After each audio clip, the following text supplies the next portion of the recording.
Daling ko po kayo sa atin pong passage in series, binubulay every Sunday. Book of Hebrews. Tayo po today ay nasa kabanatang 12 pa rin at sa talatang 14 hanggang 29 po tayo today. Napapanahon po ang passage na to, especially sa occasion natin today na we're celebrating the year-end na service meron tayo. And of course, this day is our Thanksgiving Day for the graciousness of God sa ating mga buhay for the whole year.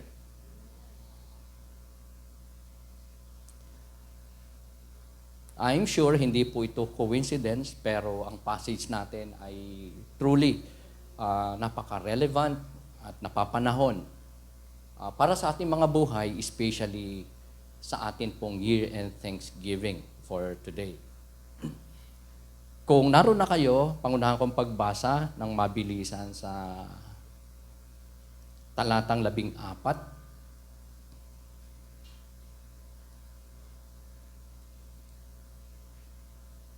Sikapin ninyong makasundo ang lahat at magpakabanal sapagkat hindi nyo makikita ang Panginoon kung hindi kayo mamumuhay ng ganito. Pag-ingatan ninyong huwag tumalikod ang sino man sa inyo sa pag-ibig ng Diyos. Huwag kayong magtanim ng sama ng loob na dahil dito'y napapasama ang iba. Pag-ingatan ninyo na huwag makiapid ang sino man sa inyo o pawalang halaga ang mga bagay na espiritual tulad ng ginawa ni Esau.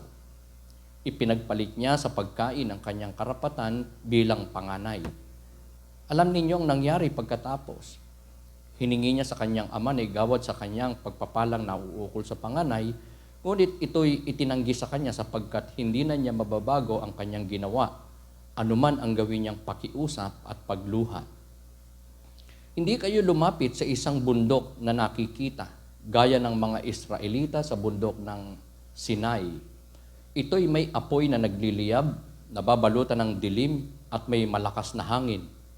Nakarinig sila roon ng tunog ng trumpeta at ng isang tinig. Nang ang tinig na yon ay marinig ng mga tao, nakiusap silang huwag na itong magsalita sa kanila sapagkat hindi nila kayang tanggapin ang utos na ito. Ang sino mang tumapak sa bundok, kahit hayop ay babatuhin hanggang sa mamatay. Talagang nakakakilabot ang kanilang natanaw, kaya't pati si Moises ay nagsabing, nanginginig ako sa takot. Sa halip, ang nilapitan ninyo ay ang bundok ng Zion at ang lungsod ng Diyos na buhay, ang Jerusalem sa langit na kinaroroonan ng di mabilang na anghel. Ang dinuluhan ninyo ay masayang pagtitipon ng mga panganay na anak, na ang mga pangalan ay nakatala sa langit. Ang nilapitan ninyo ay ang Diyos na hukom ng lahat at ang mga espiritu ng mga taong ginawang ganap.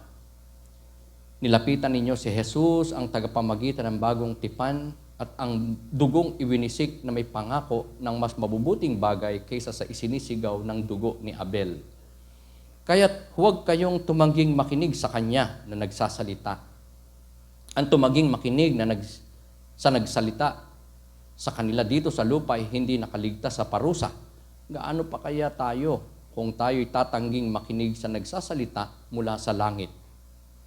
Dahil sa kanyang tinig, nayanig noon ang lupa. Ngunit ipinangako niya ngayon, minsan ko pang yayanigin hindi lamang ang lupa, pati na rin ang langit. Ang mga salitang minsan pa ay maliwanag na nagsasabing aalisin ang mga nilikhang nayayanig upang manatili ang mga bagay na di nayayanig. Kaya magpasalamat tayo sa Diyos sapagkat tumanggap tayo ng isang kahariang hindi nayayanig. Sambahin natin ang Diyos sa paraang kalugod-lugod sa Kanya, may paggalang at pagkatakot, sapagkat tunay nga na ang ating Diyos ay apoy na tumutupok. Ito po ang mga mapagpalang salita ng ating Panginoon. I-share ko po sa inyo, halaw sa atin pong passage, ang mensahe na pinamagatan ko po na God's Grace Goal. Pakisabi nga po natin itong topic na to, God's Grace Goal. Ready? 1, 2, and 3. God's grace goal. 1, 2, and 3. Biyaya ng Diyos, na may hatid na mga adhikain para sa bawat isa sa atin. Biyaya ng Diyos na may layunin sa ating mga buhay at dapat din natin maging mga layunin in life towards our God. Yung goal, first and foremost, na binabanggit ko po sa ating topic ay primarily makikita po natin sa verse 14 ng ating passage. Dahil sinabi doon na tayo daw ay mamuhay ng may kapayapaan sa lahat ng tao at magpakabanal. Kaya ito ay description ng ating Panginoong Jesucristo.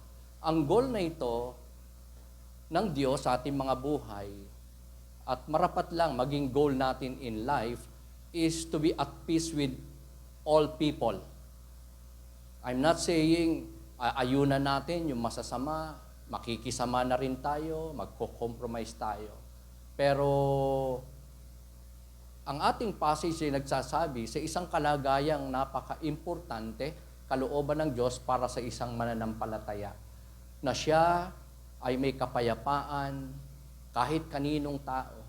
Ibig sabihin, wala siyang kinatatakutan, walang ikinahihiya, may katuwiran sa puso, may kabanalan, matamang lumalakad sa daan ng Panginoon. That is why hindi lang siya approved, hindi lang siya acceptable, hindi lang siya recognized by a lot of people, kundi ang Diyos sa kanyang buhay naluluwalhati dahil sa kanyang kabanalan o katuwiran. Ang Panginoong Jesucristo sa Hebrews 7 ay sinabi ng writer ng Hebrew na King of Peace and King of Righteousness o King of Holiness. Kaya ito ay pagpapakita na ninanais ng Diyos na ang kanyang mga anak, such as you and me, maging kagaya niya. May kapayapaan, may katuwiran, may kabanalan. So the question na gusto kong i-raise sa bawat isa sa atin today is that what are the encouragement ng writer ng Hebrews ng ating passage, chapter 12, kung paano na tayo bilang mga anak ng Diyos ay magiging dependent sa grace ng Panginoon. May isa pong pastor na nagsabi na wag daw nating hamakin ang sino man dahil we never know na yung tao na yan, isang araw, magiging maswerte sa buhay at magiging matagumpay sa kanyang kapalaran. So ang sabi ko naman, biyaya ng Diyos ang ganong klase na karanasan in life. Hindi swerte, hindi napatapat lang o nagkataon lang, hindi siya fabricated lang ng isang tao, a mere bunga ng kanyang kalakasan, karunungan, at kakayahan, kundi ang mga katagumpayang yon, ang pagbabago, ang pagkakaroon ng isang magandang buhay with God in this life, in this world, ay biyaya ng Panginoon. So we don't believe in luck. We don't believe in human effort para ma-achieve ang lahat ng bagay. At seemingly, walang imposible. Kung ang tao may gagawin, kung siya ay merong magiging pagsusumikap, katyagaan, kahusayan, apart from God's will. Everything is grace ng Panginoon. So, sa ating mga buhay ngayon, for the whole year, we could say, naging gracious ang Panginoon sa atin. That's the foundation na meron tayo bilang mga mananampalataya based on God's Word. At yan po yung encouragement ngayon ng atin pong passage to you and me as people of God. Reaching this date, last Sunday ng 2024, at napatapat talaga na ito'y ipinagpapasalamat natin, sineselebrate natin, at ito'y hindi lamang katapusan, kundi hudyat ng panibago na naman na grasya ng Diyos. Ipo-pour out niya sa ating mga buhay bilang kanyang mga anak from time to time. So what are the encouragements of our text that would make us dependent on the graces of God, on the grace of God? O ang goal ng grace ng Diyos sa ating mga buhay. Ang una is to look back. Ang una ay ang tumingin sa nakaraan, sa nagdaan. Kasi sa verse 15 to 17, ay binanggit po dyan ng isang Bible character na ang pangalan ay Esau. Hindi po yung nabibili sa kanto, ha? Ano yon? Pulutan yata yon, Esau. Okay? Pangalan po yan. Kapatid yan ni Jacob.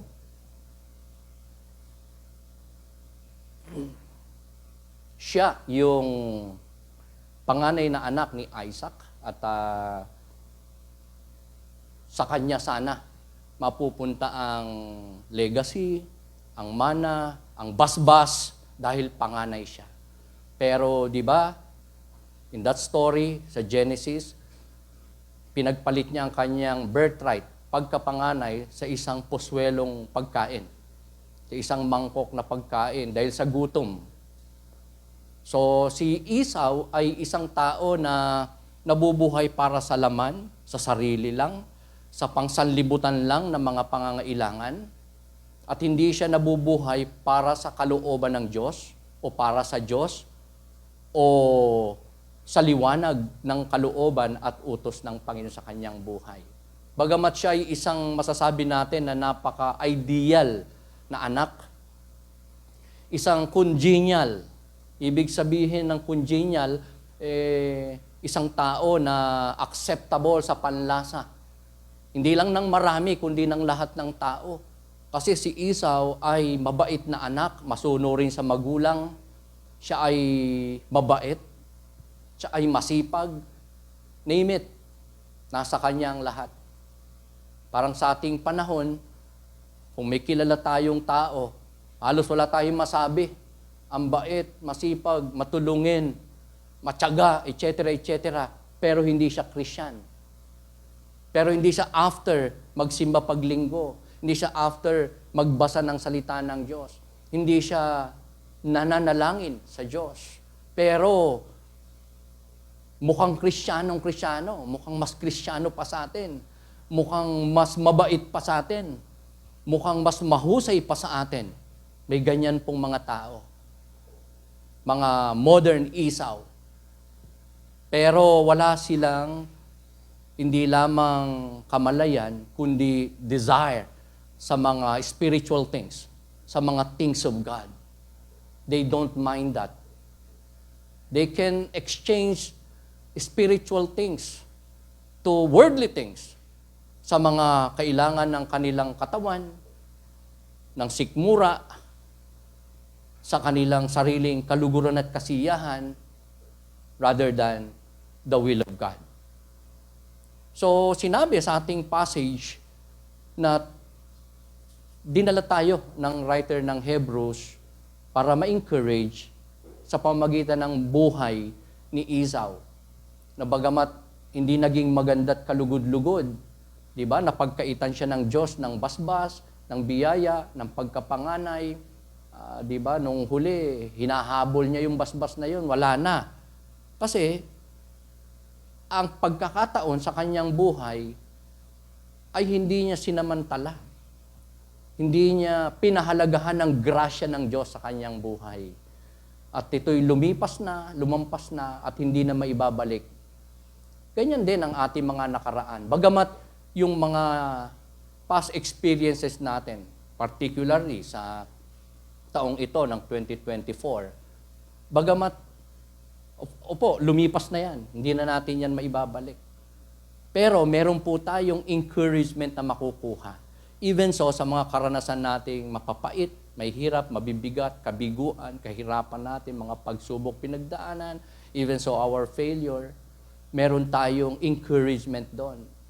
Kasi yun ang sabi ng ating passage, in the life of Esau, meaning, hindi naman pala masama na magbalik tanaw sa nakaraan, kahit hindi maganda yan, kahit madilim yan, kahit masama yan, as long as kukuha tayo doon ng encouragement, ng hamon, ng lessons learned, na ia-apply natin sa ating buhay in obedience to the will of God. At malinaw na sinabi sa ating passage na umiwas para maging matuwid, banal, magkaroon ng kapayapaan ang mga anak ng Diyos, umiwas sa mga kasalanan, sa sexual immorality, yung pagiging tamad, hindi pagkakaroon ng desire na makasunod sa kalooban ng Diyos, sa mga duty towards God, sa mga ministry, sa mga responsibility bilang isang Kristiyano. Yung pagkakaroon ng sama ng loob, kapaitan to anybody ay iwaksi according to the writer of Hebrews. Ang lahat ng ito ay makaka-hamper sa ating growth, sa ating pagsunod sa Diyos, sa layunin ng Diyos na biyayang gustong ipagkaloob sa kanyang mga anak. So, the grace of God never fails. Mapanghahawakan po natin yan. Na ang grasya ng Diyos, makapangyarihan, hindi mabibigo, hindi masasayang, hindi mawawala ng kabuluhan. Pero, ang tao, Christians such as you and me, can fail God's grace. You and me are able to fail the grace of God.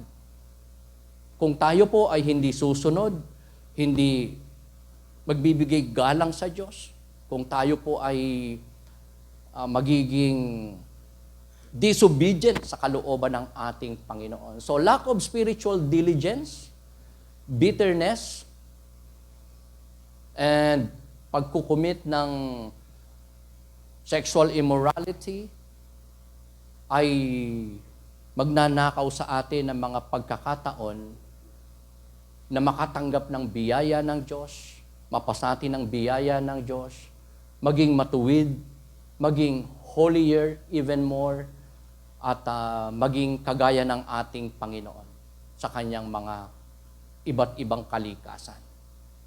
Nowadays, mga kapatid, ang dali-dali na magkasala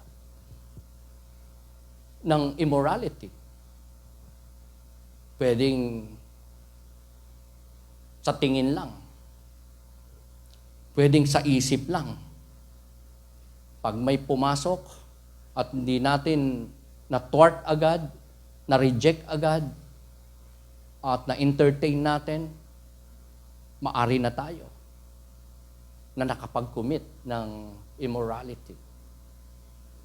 Kaya anumang bagay sa mundong ito, pag sobra, maaring maglayo sa atin sa Panginoon. Gaano man ka-beneficial ang mga bagay na meron tayo sa mundong ito, such as technology, yung ating gamit, gadget, kapag hindi ito na-control ng ating mga sarili, isip, puso, pwede tayong dalhin nito sa kasalanan away from the will of God. Kaya, yung ating mga gadget sa mga anak natin, di ba? Pray natin, gawa tayong mga sistema para hindi sila makorrupt. Kasi pwedeng yan ang maging dahilan ng sino man, hindi lang bata, maging ng matatanda para makakumit ng sexual immorality. Recent survey, ang sabi, number 3 ang Pilipinas sa bansa, sa buong mundo na malimit dumalaw sa mga porn sites. Marami kong kilala ngayon mga magulang, pinapatawag ng school dahil yung anak nilang elementary grade, high school, ay addicted sa panunood ng mga pornographic videos na isang click lang ay nando na. So number 3 ang Pilipinas. Sa pinaka masipag, pumunta, magbukas, manood ng porn sites.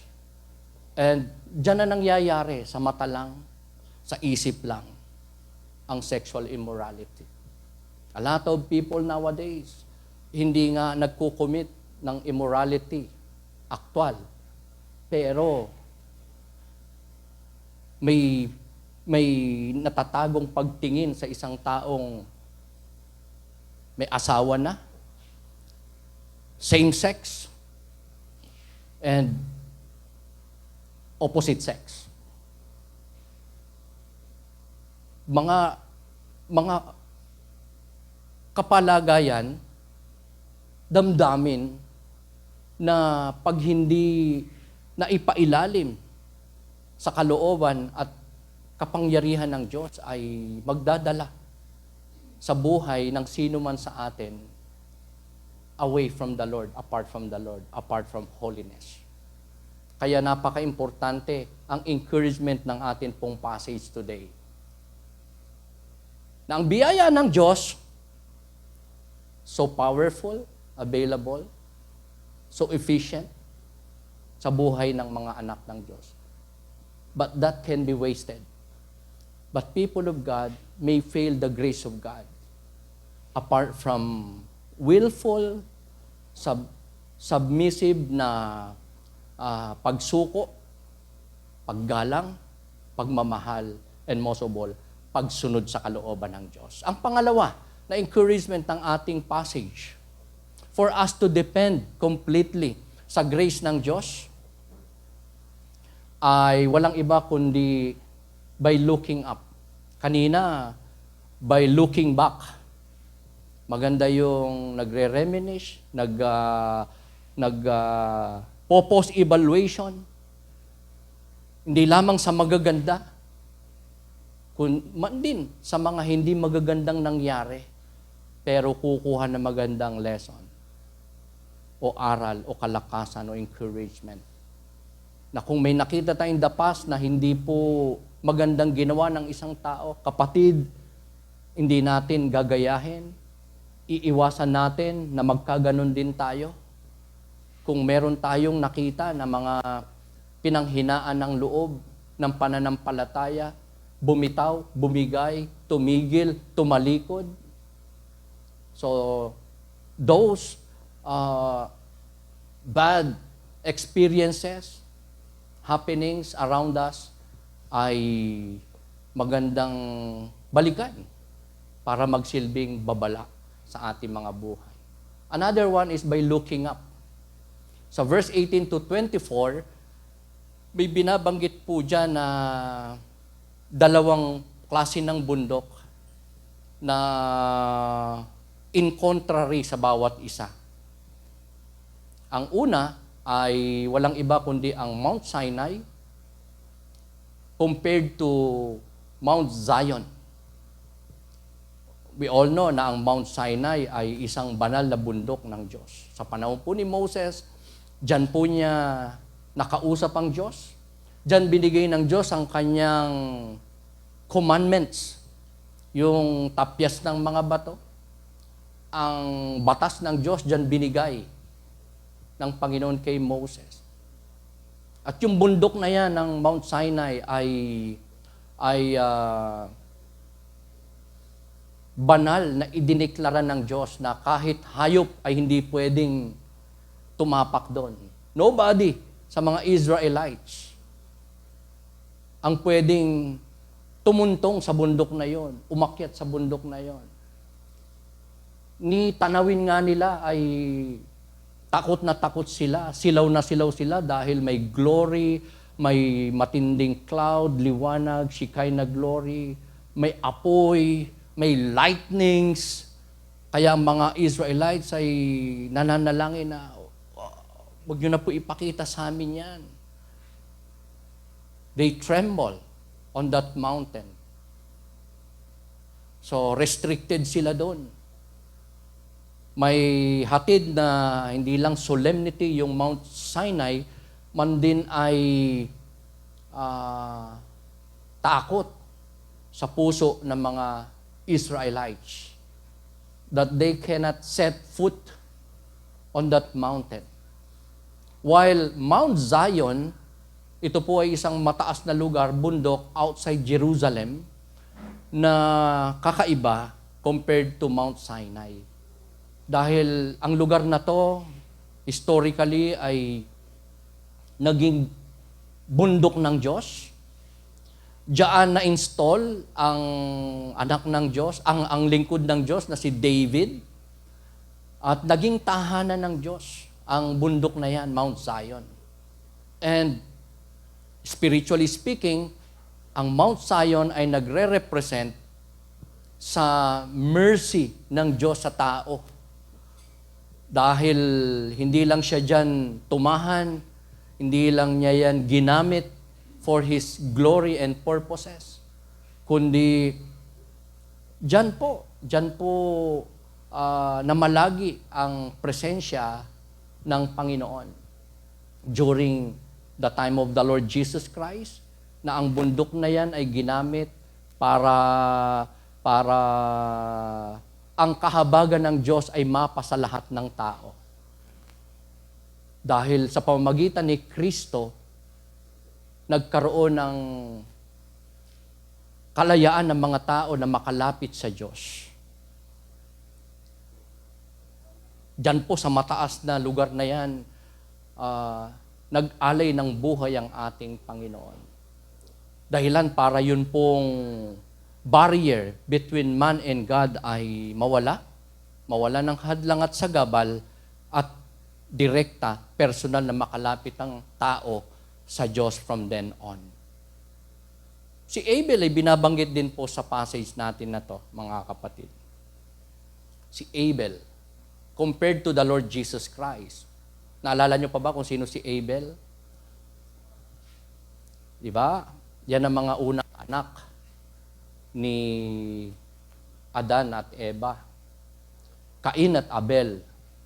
Magkapatid sila, ang panganay ay si Cain, ang bunso ay si Abel. Naghandog sila sa Diyos, at si Cain na panganay ay na-insecure dahil tinanggap ng Diyos ang handog ni Abel. Pinatay ni Cain ang kanyang kapatid. At ang dugo ni Abel, according to the scripture, ay sumisigaw o nagsasalita ng katarungan. Yan po ang sabi ng scripture. Kahit patay na si Abel, ang kanyang dugo ay sumisigaw pa rin at nagsasalita at humihingi ng katarungan. The scripture said. Kaya ano nangyari kay Cain? Siya ay nag-wander. Siya ay naging wanted. Siya ay nahirapan. Siya ay sinumpa ng Diyos. At ang dugo ni Abel ay naging dahilan para siya ay mapahamak. Yan po si Cain. Pero ang dugo ng Panginoong Jesucristo ay kakaiba. Naghatid ng kalinisan ng puso, kaligtasan ng kaluluwa, at kapayapaan with God ang naging hatid ng dugo ng ating Panginoong Jesucristo na kanyang inalay sa krus ng Kalbaryo.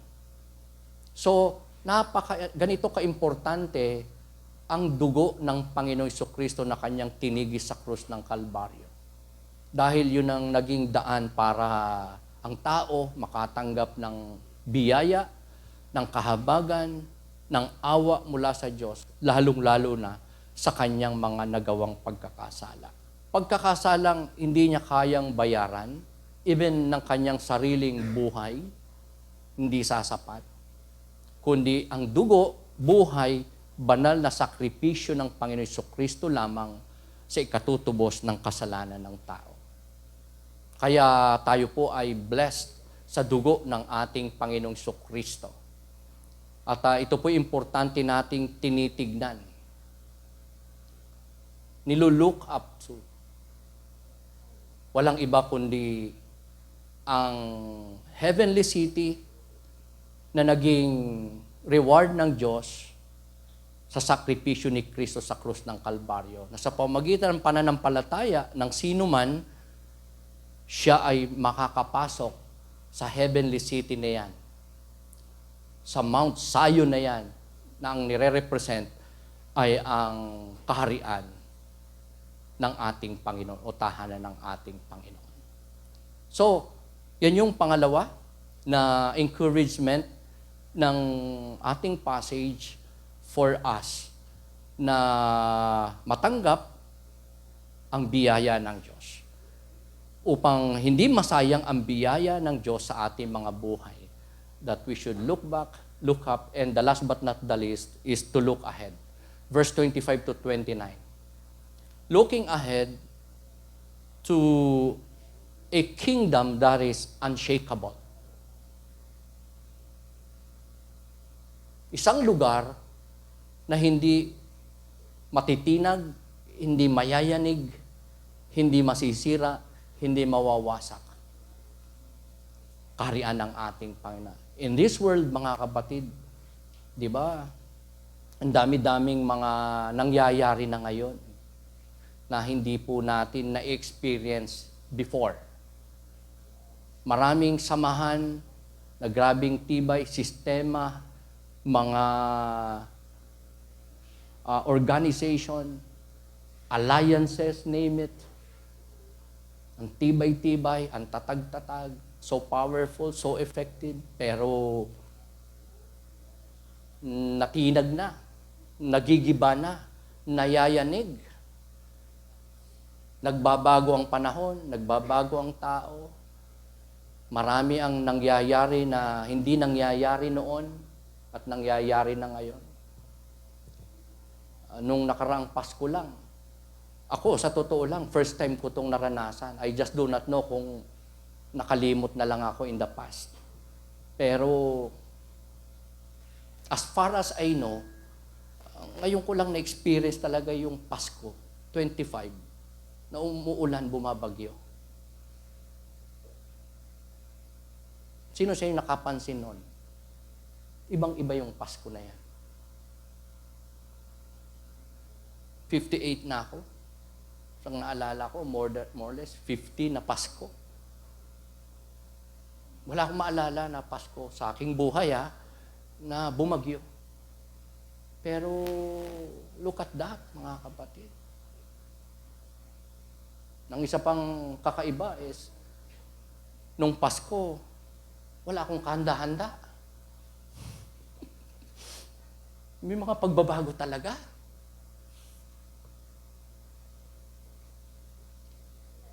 Nung Pasko, medyo kakaiba talaga. Napatapat pa, may sakit kaming mag-asawa. May sakit kami. Pero, hindi po yun naging dahilan para maging malungkot ang ating Pasko.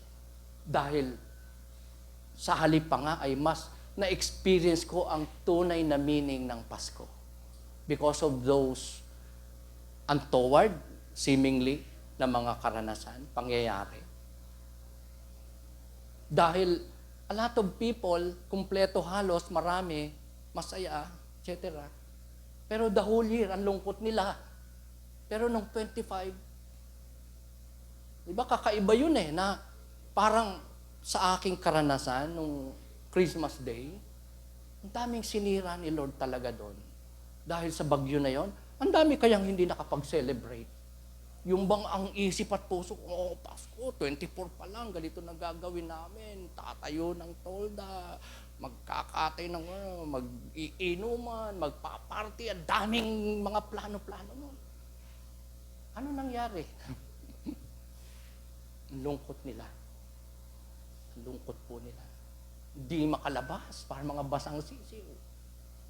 Bumabagyo Bumagyo ba Santa Rosa? Bumagyo ba sa Binyan? Di ba? Kakaiba.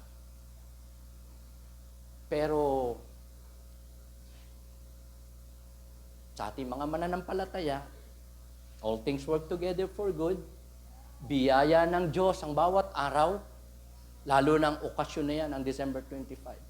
As I've said, mas naranasan ko talaga ang totoong Pasko. Ito yung pinaka-totoong Paskong naranasan ko talaga in my life. Dahil wala akong makain. Walang masarap na pagkain. Wala talaga. Na umaga ng 25, sabi ko, tumitingin ako sa mga Lord, may papadala ba uli kayo sa akin? Nakita ko yung sa tapat ng bahay namin, may dalang mga mangkok, namimigay ng sopas. Lord, gusto ko yun. Sana bigyan ako. Ihintay ako. Kasi last gis na, wala akong makain. Oh, walang dumating. Walang dumating. Para naawa na yata kayo sa akin. Ha? Parang may nagsisi yata na ang dahil pero kung binigyan niya, sabi ko, nung Christmas party natin, nung linggo, dahil tirang pagkain. Naalala ko nung December 25, kung pinabaunan sana ako ng mga tira-tira na yun. May nakakain ako ngayon. Pero nakapagsopas naman ako nung Pasko. Lucky me, beef. Nagluto ako. Ay, sarap eh. Tapos, yung aking prayer, alam niyo kung bakit na-appreciate, pinakamasayang Pasko, pinaka-meaningful na Pasko ko po yan. Dahil, na-realize ko talaga ang goodness ng Diyos sa aking buhay. Because a lot of people, anday masarap na pagkain. As I've said, but the whole year, malulungkot sila. Sa araw lang na yan sila masaya. Pero yung kinabukasan na 26 onward, iba na naman ang ginda ng isip, iba na naman ang focus, iba na naman ang passion nila, may takot, malungkot na naman. And yet, here I am. I have the most important thing in life, and that is God. Kaya, kahit na may sakit, kahit nag-i-starve, kahit walang masasarap na pagkain, walang gala, may dinaramdam, pero in my heart, buhay na buhay ang Panginoon. Ramdam na ramdam ko yung goodness of God, yung grace of God. Meron tayo, meron ako, compared to a lot of people out there. Nagse-celebrate, maraming bagay ang meron sila. Ang saya, pero sa araw lang na yun. Yung nakarang taon nila at yung mga susunod, alam na natin. Hungkag, may kalungkutan, may godlessness, may pagkamakasarili, may worldliness. Is that the life that we have? Is that the kind of life na ninanais ng Diyos sa ating mga buhay? God is really great. That is why, tama po yung sabi sa ating passage, mga kapatid. Niyayanig ng Diyos ang mga unshakable para makita natin yung mga hindi natitinag na bagay sa buhay natin bilang mananampalataya. And those things, unshakable, indeed, ay ang mga spiritual things of God sa ating buhay. Ang Diyos mismo. So, sa ating panahon, gaya niyan, di ba? Nag-iba.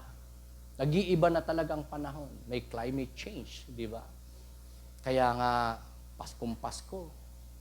Mga nakaraan, okay yung pesta ng patay na umuulan eh. Napapatapat, na para bang ang langit ay nakikidalamhati sa mga namatayan.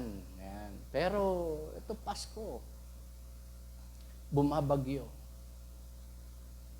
at wala ka ng maraming bagay. Hindi mo magawa ang gusto mo. And yet, you're blessed, you're happy, because God is with you. Because you have faith. Because God is gracious to you sa buong isang taon. Kaya nga tayo po ay may karapatang mag-celebrate, magpasalamat sa ating Panginoon. Amen. Ganda ng exhortation ni Sister Carmela kanina dito. Diba? Isang taon, nakayanan natin mga pagsubok. We have reason to thank God, to celebrate. Amen.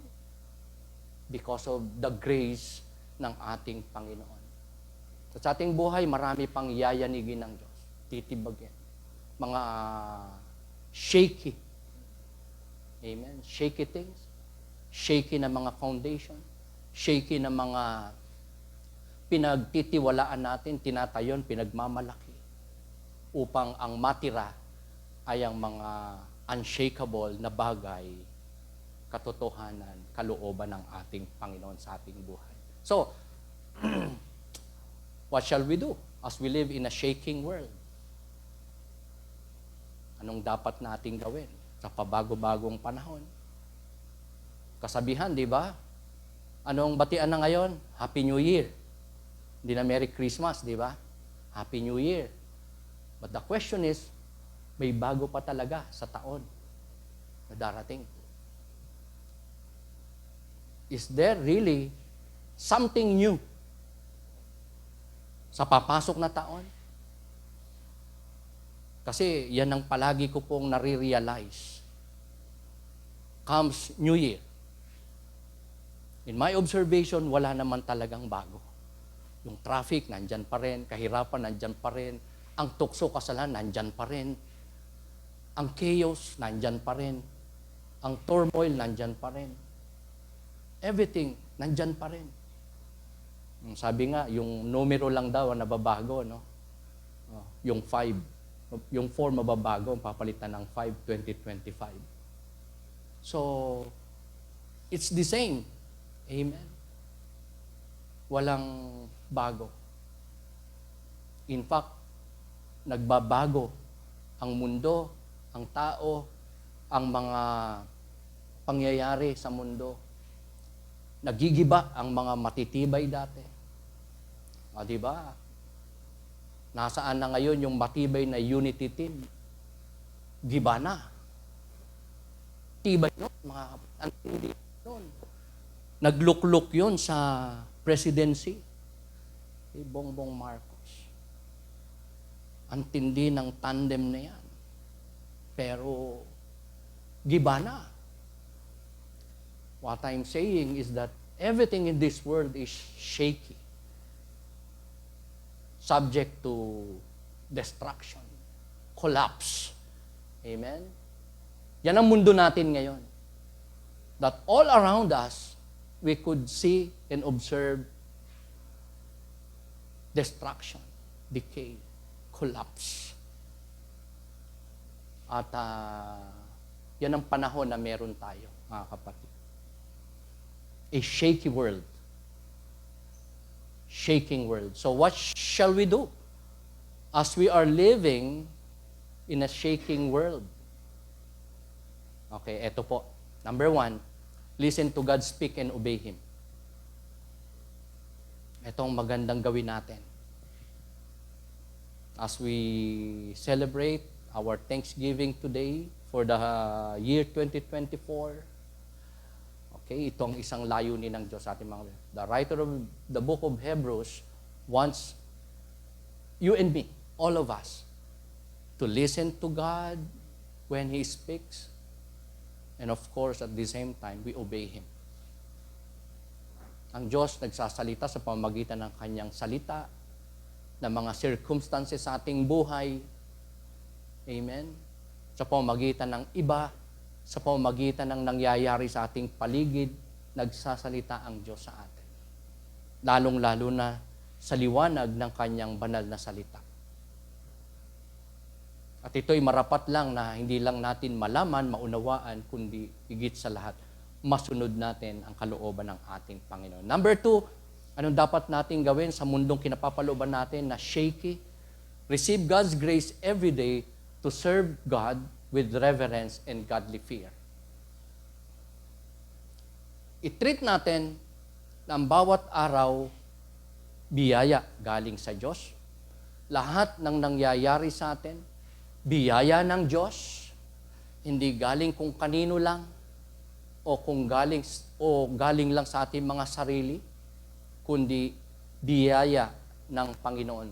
Bawat araw may biyaya ang Diyos sa atin. Kaya dapat lang natin siyang paglingkuran. Amen. Napaka-gracious ng Diyos sa ating buhay. Having Him in our lives as Lord and Savior, our King. So igalang natin siya, katakutan natin siya, sundin natin siya ng may kabanalan. The last but not the least, number 3, do not be frightened by what's going on. Keep running the race with endurance as we look to Jesus who loves us. Sabi mo sa katabi mo, huwag kang matatakot. Kasi ang iba'y nanginginig na sa 31 kasi baka maputukan. Kasi baka masunugan. Kasi baka walang maihanda. Kasi baka maubusan ng bilog-bilog na mga prutas sa palengke. O maubusan ng pambili at hindi makapagsuot ng polka dots. May bilog-bilog na si Binalin, no? Parang Sa mga negosyante,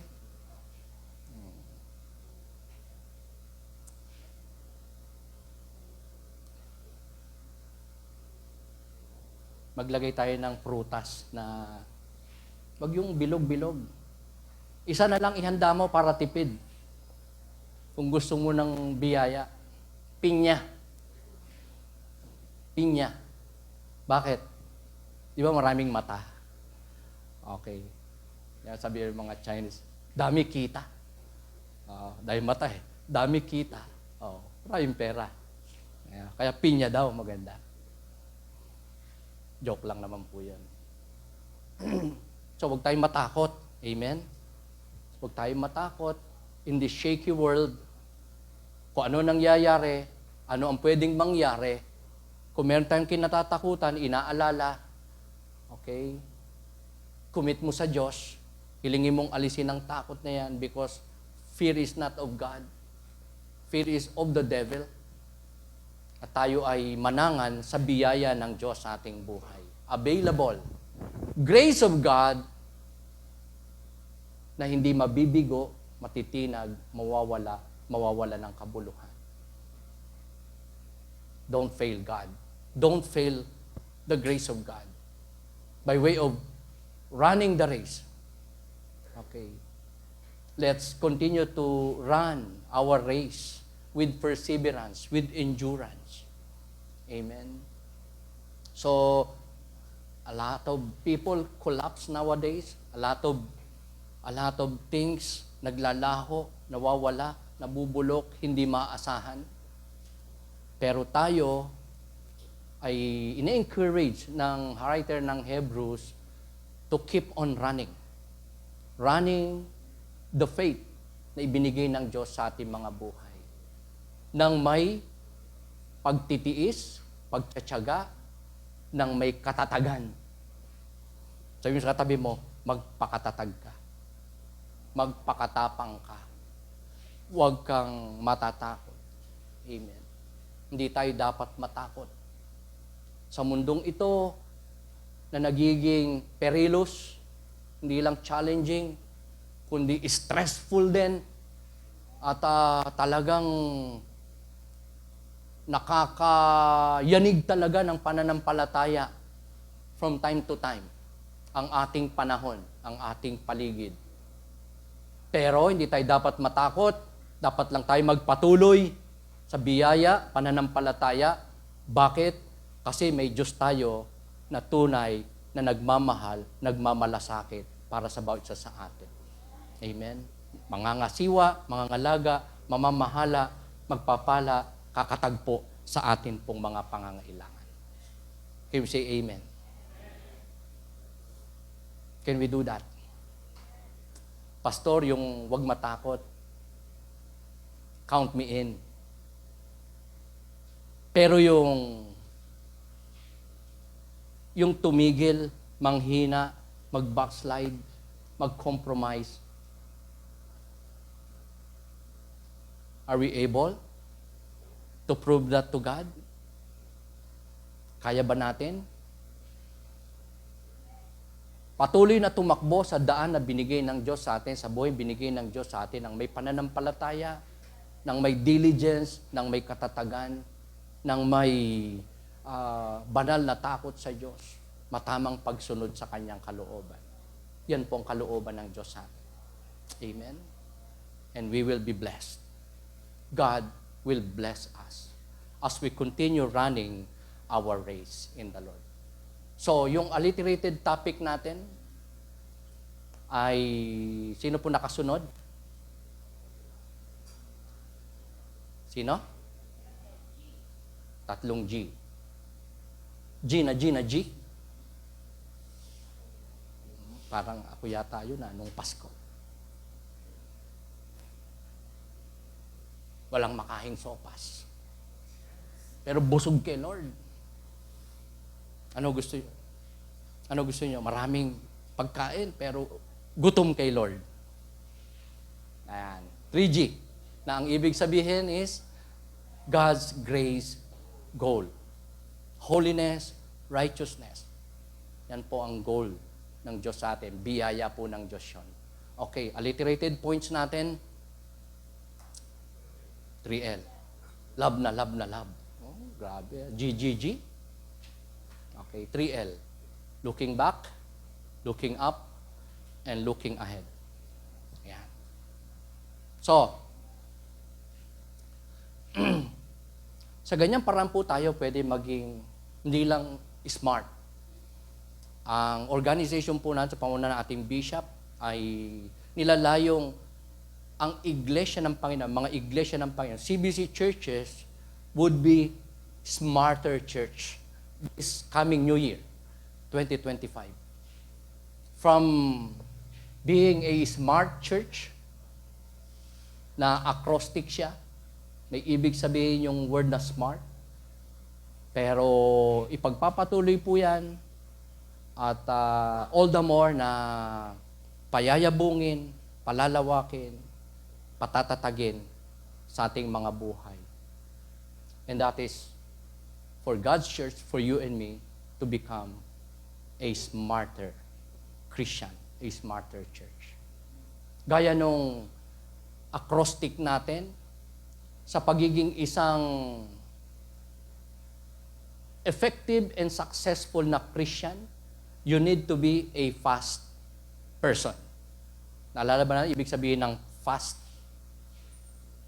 Okay? Faithful, available, submissive, and teachable. Are you a fast person? Ikaw ba ay fast Christian? Tapat ka ba? May panahon ka ba sa Diyos, sa gawain ng Panginoon? Submissive ka ba sa utos, kalooban ng Diyos sa iyong buhay? Ikaw ba ay teachable sa Diyos, sa Kanyang salita? Sa leader ng simbahan, sa magulang, sa mga nagtuturo sa atin ng katotohanan, godly principles? Are we teachable? So, just like smarter, dinagdagan ko ng ER. Hindi emergency room, ha? ER. God's will for you and me is not just to be faithful, available, submissive, and teachable, but to be equipped sa panahong ito, sa New Year na ito na darating, na tayo nilalayon ng Diyos na maging equipped, handa. Na ano? Equipped, handa na ano? Maging blessing sa iba, makapag-reach out. So, dinagdagan ko ng ER. God's will for us, people of God, this is for His glory. And blessing ang kapalit. Kung tayo po makakapaghanda, magiging equipped, magiging trained, at nang sa ganon tayo po ay makapag-reach out. Amen. The highest calling na meron tayo in life, why God chose us, called us, saved us, is that for Him to be glorified in our lives. That other people may get saved. Other people may know the Lord Jesus Christ through you. In the light of God's Word, in the power of the Holy Spirit sa iyong buhay. As a believer of the Lord. As a smart church. As a fast believer ng ating Panginoon. So, invite ko kayong tumayo, mga kapatid. Ang kakantahin natin ngayon na response song ay kakaiba because I requested na ang aawitin nating response song ay ang theme song ng ating organization, CBC theme song, Taking the City, Taking the Nation and Beyond. Pwede ba nating i-flash, Sister May? Quote ko lang yung lyrics ng song natin na to, na kinakanta kapag may nagdaos ng anibersaryo ng church. Ito yung closing song, victory song, theme song ng ating church. Ito po yung nakasulat. Ang tagal ko na pong gusto talaga ito na ma-realize, ma-actualize, maranasan. Hindi lang bilang isang pastor, kundi bilang isang iglesia ng Panginoon sa dakong ito. Napakaganda po ng lyrics ng song na to. Pansinin niyo po. Hindi niyo mapansin, ano? Wala eh. Nandun lang. Bakit ba nawala yung ating screen? Okay? Kung babasahin ko, taking one step at a time. Ayan po sa ating screen dyan. As a body moving on as one. Planned and called long before time. By the power of the Holy One. Strengthened by His words. Strengthened by His love. Strengthened by His Spirit. Strengthened and equipped for Him. Ang ganda. Napakaganda ng mga nakapaloob po dito. So biblical, so encouraging, so empowering. Ano pang sabi dyan? We are called to be takers of the city. Tinawag tayo ng Diyos para maging pagpapala sa buhay ng iba, sa ikaliligtas ng kaluluwa, ng maraming tao around us. Sa bawat barangay, syudad, bayan, probinsya, tayo tinawag ng Panginoon para humayop, maging pagpapala. Ano ang dadalhin natin sa kanila? The good news of the Lord Jesus Christ. Panginoon, tagapagligtas ng kaluluwa. At gawin silang alagad ng Panginoon in the light of God's Word and Spirit. We are called to be takers of the city. We are called to be takers of the city. Not just the city, but the nation and beyond. Kaya nga, tayo po ay hindi lang nagpapasalamat sa araw na to, kundi manapa ay marapat lang na mag-commit sa ating Panginoon ng ating mga sarili na sa Kanya gagalang, susunod, maglilingkod, tatalima, at magpapagani for His glory. Lalong-lalo na sa ikaliligtas ng kaluluwa, ikatatatag ng pananampalataya ng iba. Let's sing this song for the Lord.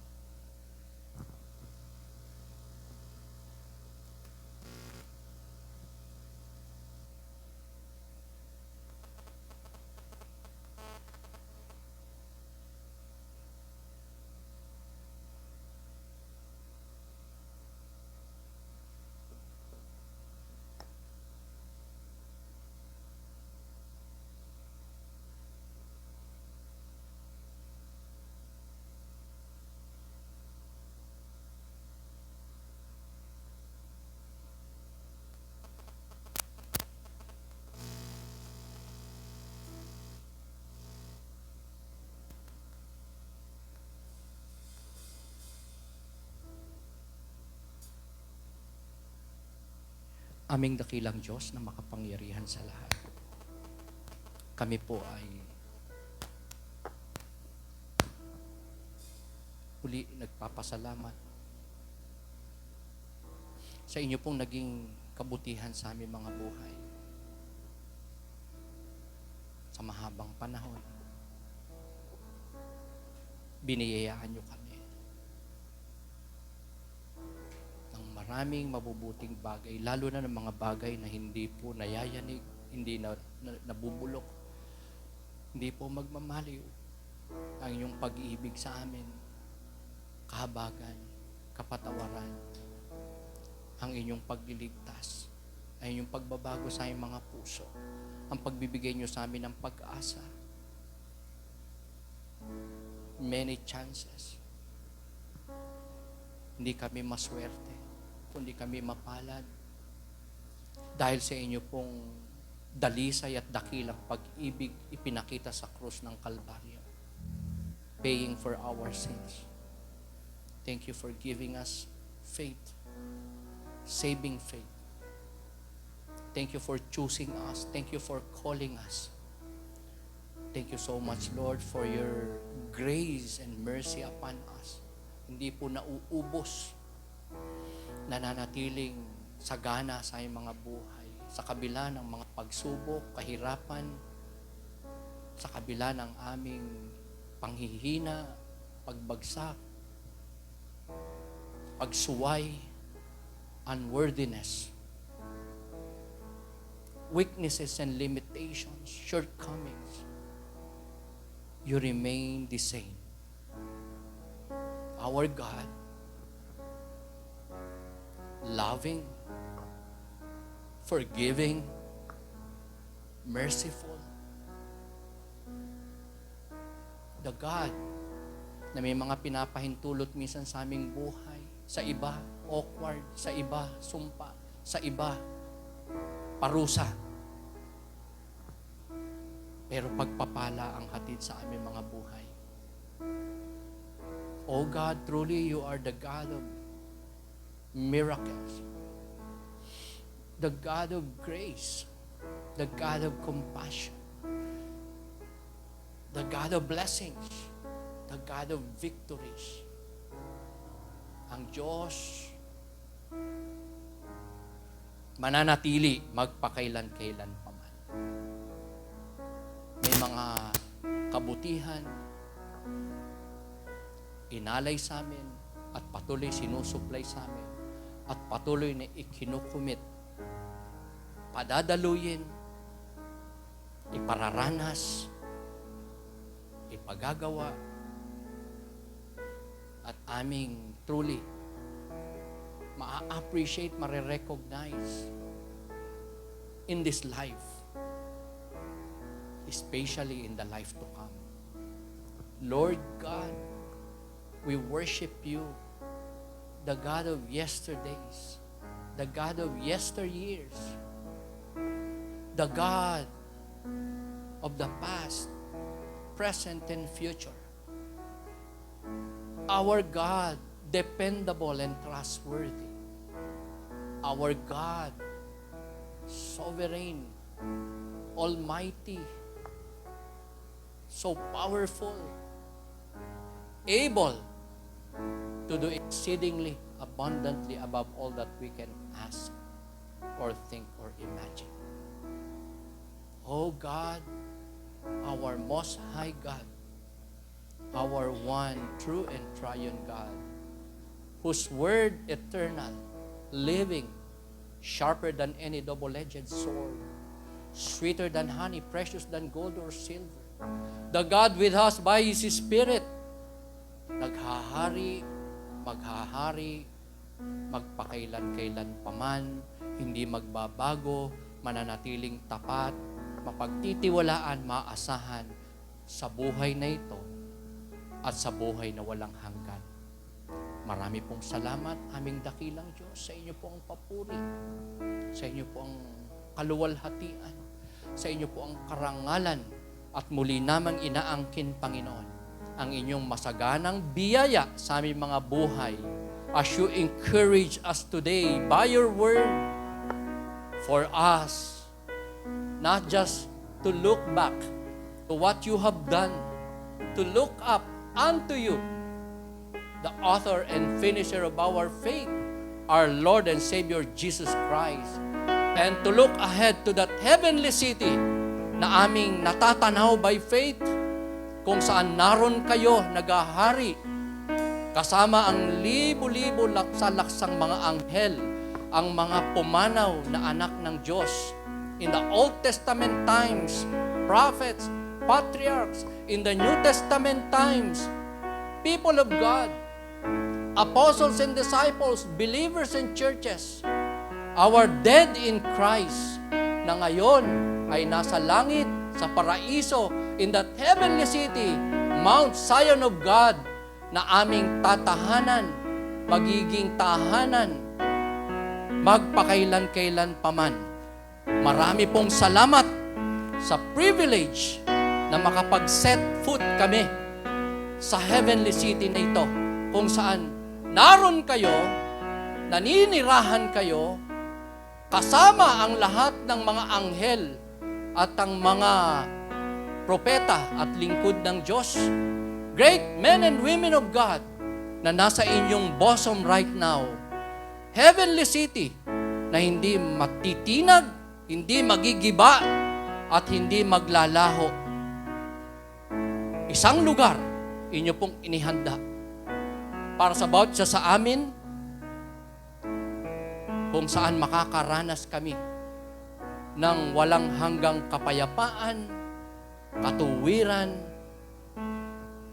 kalakasan, katagumpayan, kasama ang Diyos, kataas-taasan at kabanal-banalan, magpasawalang hanggan.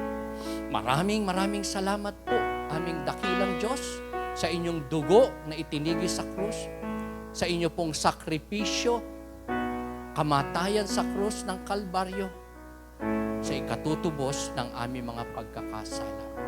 Thank you so much, Lord. We claim your blessings, not just in the life to come, in that heavenly city, as well as sa aming buhay sa mundong ito, na may kakumpletuhan, may kapayapaan, may kabanalan, sapagkat kayo ay sumasa amin at kami ay sumasa iyo. Salamat sa inyo pong kapangyarihan, salita at pangako na hindi po mapapako, kundi magkakaroon po ng kabuluhan at katuparan, sapagkat kayo po ay Diyos makapangyarihan, hindi nagsisinungaling, mahimala, at nakakagawa ng lahat ng mabubuting bagay. Salamat po. We praise you, we adore you, and we honor you, our Lord and Savior Jesus Christ. We pray to the glory of God, and we sing, hallelujah, hallelujah. Let's take the city. Let's commit to God. Let's obey God. Let's sing this song for the Lord at para sa atin pong mga gagawin sa taong papasok ayon sa kalooban ng Ama. And this is to win souls for the Lord, to disciple people, to go out and reach out every city, every people, every tribe, every tongue, for the glory of our Most High God. In Jesus' name we pray. Amen. Amen. Amen. And amen.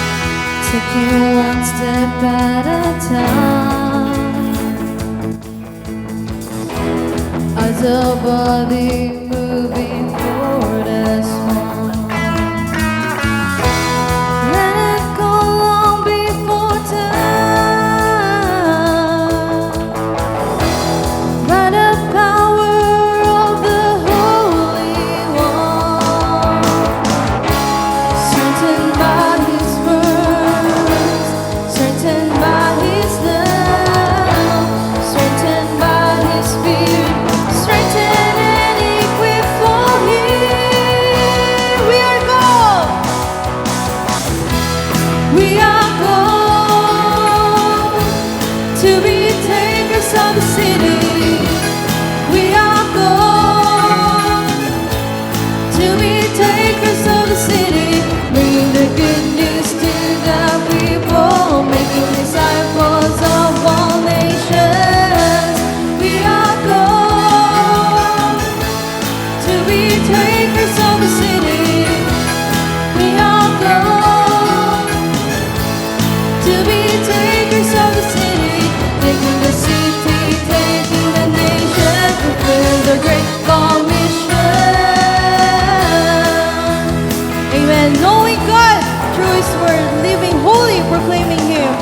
Lord.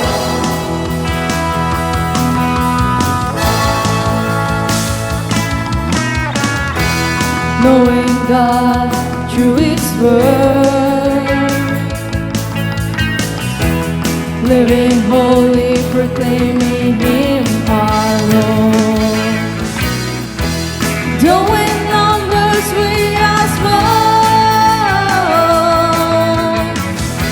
but we believe the battle is the Lord's.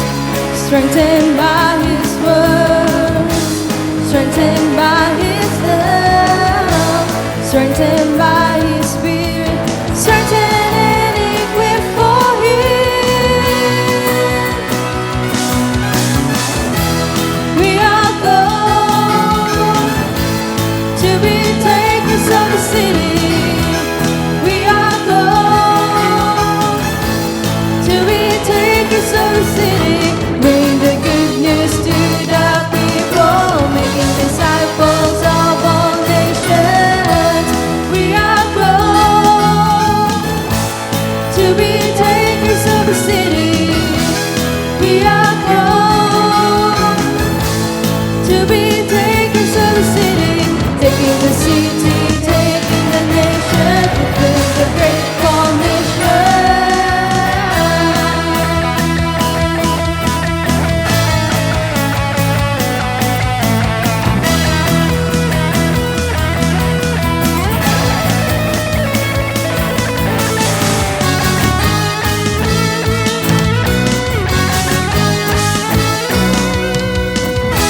Amen. Let's sing together, for we are called to be takers of the city, and we are CBC, takers of the city.